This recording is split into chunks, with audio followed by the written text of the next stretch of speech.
5ই জুলাইয়ের আকাঙ্ক্ষা ধারণ করে সকলে মিলে আমরা একটি বৈষম্যহীন গণতান্ত্রিক দায় ও দরদের বাংলাদেশ গড়ব সেই প্রত্যাশা ব্যক্ত করছি। জাতীয় নাগরিক পার্টি বাংলাদেশের শাসন কাঠামোর পরিবর্তন চায়। শাসন কাঠামোয় মৌলিক এবং গুণগত পরিবর্তনের মাধ্যমে দেশের সাংবিধানিক, অর্থনৈতিক, রাজনৈতিক এবং সাংস্কৃতিক ভিত্তিপ্রস্তর স্থাপন করতে চায়।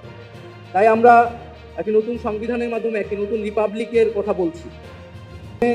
একটি নতুন সংবিধান এবং নতুন করে আমরা গণতন্ত্রের পথে উত্তরণ করতে পারব। ফলে এই সকল কিছুই আমরা দ্রুত সময়ের মধ্যে হওয়া সম্ভব বলেও মনে করছি।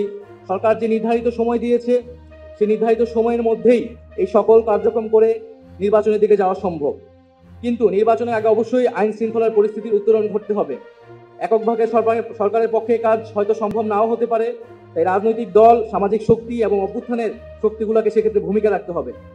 নির্বাচনের জন্য সেনাবাহিনী, পুলিশ, আমলাতন্ত্র ও মিডিয়ার নিরাপত্তা প্রয়োজন। তাই প্রাতিষ্ঠানিক নিরাপত্তা নিশ্চিত করতে হবে।